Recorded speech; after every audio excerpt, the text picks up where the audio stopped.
Hello, എല്ലാവർക്കും നമസ്കാരം. അപ്പോൾ ദേവ് സ്റ്റോക്സിലേക്ക് എല്ലാവർക്കും സ്വാഗതം. ഇന്ന് വിഷയം നടക്കുന്ന സ്ഥലം ട്രിവാൻഡ്രം തന്നെയാണ്. രാവിലെ പത്രം വായിച്ചപ്പോൾ ഞാൻ അങ്ങനെ പത്രം വായിക്കുന്ന ശീലം ഇല്ല. അതൊരു പ്രൗഡായിട്ട് പറയുന്നതല്ല. കംപ്ലീറ്റ് നെഗറ്റീവ് ന്യൂസുകൾ മാത്രമാണ് ഇപ്പോൾ പത്രങ്ങളിലുള്ളത്. അതുകൊണ്ട് പത്രം അങ്ങനെ വായിക്കാറില്ല. പക്ഷേ ഇന്ന് സ്റ്റുഡിയോയിൽ പോയപ്പോഴേക്കും മാതൃഭൂമി പത്രം കിട്ടി. അപ്പോൾ ജസ്റ്റ് ഒന്ന് ഓടിച്ച് നോക്കിയ സമയത്ത് ഞാനൊരു വാർത്ത കണ്ടു. കണ്ട വാർത്ത ഒരു മരണ വാർത്തയാണ്. KSRTC ബസ്സും ബൈക്കും കൂട്ടിയിടിച്ച് യുവാവ് മരിച്ചു. ഞാൻ ആ വാർത്ത ഒന്ന് വായിക്കാം, ഒപ്പം നിങ്ങളെ കാണിക്കുകയും ചെയ്യാം. തിരുവനന്തപുരം KSRTC സൂപ്പർ ഫാസ്റ്റും ബൈക്കും കൂട്ടിയിടിച്ച് യുവാവ് മരിച്ചു. തേക്കുംമൂട് സ്വദേശി അഖിൽ ആണ് മരിച്ചത്. 31 വയസ്സായിരുന്നു ഈ അഖിലിന്. ഉച്ചയ്ക്ക് 1:30 പോങ്ങുമൂട്ടിൽ നിന്നും ബൈക്കിൽ ഉള്ളൂരിലേക്ക് വരുമ്പോഴാണ് അപകടം. പെയിന്റിംഗ് തൊഴിലാളിയായ അഖിൽ പണിസൈറ്റിൽ പോയി വരുമ്പോഴാണ് കൊല്ലം ഡിപ്പോയിൽ നിന്ന് വന്ന സൂപ്പർ ഫാസ്റ്റ് ബസ് ഇടിച്ചത്. മൃതദേഹം മെഡിക്കൽ കോളേജ് ആശുപത്രി മോർച്ചറിയിൽ.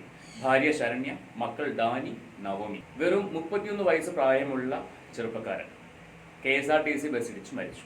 ഇതിന്റെ വീഡിയോ ഇന്ന് കണ്ടിട്ടുണ്ടായിരുന്നു. പക്ഷെ അത് കണ്ടപ്പോൾ എനിക്ക് തോന്നുന്നു ആ ഒരു വാർത്തയാണെങ്കിൽ പെട്രോൾ പമ്പിൽ നിന്നാണ് പുറത്തേക്ക് ഈ ബൈക്ക് ഇറങ്ങി വരുന്നത്. ആ സമയത്ത് നേരെ വന്ന ബസ് ഇടിക്കുകയായിരുന്നു. ഞാൻ കണ്ട വീഡിയോ ശരിയാണെങ്കിൽ എന്നെ ചിന്തിപ്പിച്ചൊരു കാര്യം, ഞാൻ ഈ ചെയ്യുന്ന വീഡിയോ നമ്മുടെ ഗതാഗത മന്ത്രി ശ്രീ KB ഗണേഷ് കുമാർ അദ്ദേഹം കാണുന്നുണ്ടെങ്കിൽ അദ്ദേഹത്തോടൊരു വാക്ക്. KSRTC ഡ്രൈവർമാർ എല്ലാവരും ഞാൻ അടച്ചു പറയുന്നില്ല, പക്ഷേ എവിടെയും ചില പുഴുക്കുത്തുകൾ ഉണ്ടാവുമല്ലോ. അപ്പോൾ അങ്ങനെയുള്ള ആളുകളെ കണ്ടെത്തി അവർക്ക് തക്കതായ ശിക്ഷ നൽകണമെന്ന് ഞാൻ വിനീതമായിട്ട് റിക്വസ്റ്റ് ചെയ്യാണ്. കാരണം ഇതൊരു വാർത്തയായിട്ട് വന്നു. കഴിഞ്ഞ 2 ദിവസം മുൻപ് എൻ്റെ ഒരു സുഹൃത്ത് മരിച്ചിട്ട് ആളുടെ വീട്ടിലേക്ക് പോകുന്ന വഴി ഇതേ പറഞ്ഞ സ്ഥലം ഈ പോങ്ങുമൂടെന്ന് പറയുന്നു. പക്ഷെ എനിക്കിത് അനുഭവപ്പെട്ടത് കേശവദാസപുരത്ത് വെച്ചിട്ടായിരുന്നു. ഞാൻ പട്ടത്ത് നിന്ന് കേശവദാസപുരത്തേക്ക് പോകുന്ന വഴി ആ വഴി ഇങ്ങനെ പോകുന്ന സമയത്ത് എൻ്റെ മുന്നിലൊരു KSRTC ബസ് സ്റ്റോപ്പിൽ നിർത്തുകയാണ്. പട്ടം ജംഗ്ഷനിൽ നിർത്തി അത് കഴിഞ്ഞ് നേരെ LICയുടെ മുന്നിൽ നിർത്തുകയാണ്.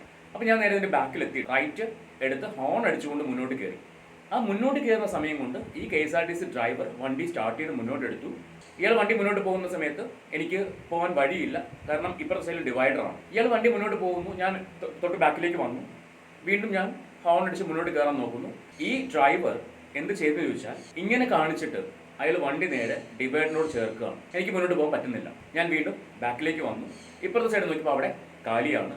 ഞാൻ നേരെ തിരിച്ച് ലെഫ്റ്റിൽ കൂടെ ഓവർടേക്കാൻ പാടില്ല, അതെനിക്കറിയാം. പക്ഷേ ഇവിടെ നോക്കിയപ്പോൾ ഇയാൾ വണ്ടി നേരെ ലെഫ്റ്റിലേക്ക് ചേർക്കുകയാണ്. വീണ്ടും ഞാൻ റൈറ്റ് സൈഡിൽ വന്നു. അപ്പോൾ ശരിക്കും പറഞ്ഞാൽ അവിടെ ഒരു ടോം ആൻഡ് ജെറി കളി പോലെയായിരുന്നു. എന്നെ ഇയാൾ മുന്നിലോട്ട് കടത്തി വിടുന്നില്ല, ഇയാൾ ഡിവൈഡറിനോട് ചേർക്കുകയാണ്. ഇങ്ങനെയാണ്.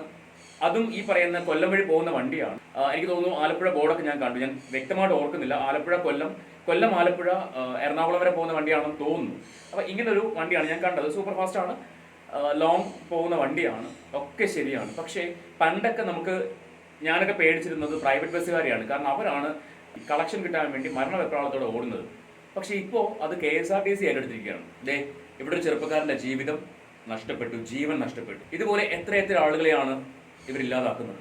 ഒരു നിമിഷ നേരത്തെ അശ്രദ്ധ മതി. ഈ ഡ്രൈവർ കഴിഞ്ഞ ദിവസം എനിക്കുണ്ടായ ആ ഒരു അനുഭവത്തിൽ ആ ഡ്രൈവർ വണ്ടി സൈഡിലോട്ട് ചേർത്തപ്പോൾ ഡിവൈഡിനോട് ചേർന്ന് എൻ്റെ വണ്ടി എങ്ങാനും ആ ഡിവൈഡ് ഇടിച്ചിരുന്നുവെങ്കിൽ ഞാൻ തെറിച്ച് പോകുന്നത് വണ്ടിക്കടിയിലേക്കായിരിക്കും. അപ്പോൾ ഞാൻ പറഞ്ഞു വന്നത് ശ്രീ KB ഗണേഷ് കുമാർ സാർ ഈ വീഡിയോ കാണുമോ ഇല്ലയോ എന്നൊന്നും എനിക്കറിയില്ല. ഞാൻ വീണ്ടും പറയുന്നു, അദ്ദേഹത്തിൻ്റെ അടുത്തേക്ക് എത്തുമെന്നൊന്നും എനിക്കറിയില്ല. പക്ഷെ കാണുന്നുണ്ടെങ്കിൽ നിലയ്ക്ക് നിർത്തേണ്ടവർ നിലയ്ക്ക് നിർത്തണം.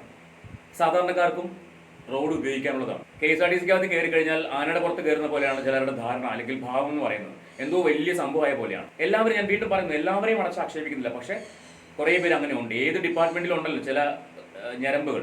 അപ്പോൾ ഇവിടെയും ഉണ്ട്. ഇത്തരക്കാരെ ഒഴിവാക്കിയാൽ മാത്രമേ ഈ ഡിപ്പാർട്ട്മെന്റ് ഗുണം പിടിക്കത്തുള്ളൂ. ഇത്തരം അനുഭവങ്ങൾ ഇനി ആർക്കും സംഭവിക്കാതിരിക്കട്ടെ എന്ന് മാത്രമേ പറയാൻ പറ്റുള്ളൂ. അപ്പോൾ ശ്രദ്ധിക്കേണ്ടത് ജീവനക്കാരാണ്. റോഡിൽ ഒരുപാട് സാധാരണക്കാർ പോകുന്നുണ്ട്. നിങ്ങൾക്ക് മാത്രമല്ല വണ്ടി ഓടിക്കാൻ അവകാശമുള്ളത്. എല്ലാവരും ടാക്സ് കൊടുത്ത് തന്നെയാണ് വണ്ടി റോഡിൽ ഇറക്കുന്നത്. ഞാനന്ന് പോയത് ഒരു മരണ വാർത്ത കേട്ടിട്ടാണ്. മരിച്ച വീട്ടിലേക്കാണ് എന്ന് കരുതിയിട്ട് ഞാൻ ഹോൺ അടിക്കാതെ അല്ല മുന്നോട്ട് കയറുന്നത്. ഇതൊന്നും അയാൾ മൈൻഡ് ചെയ്യുന്നില്ല.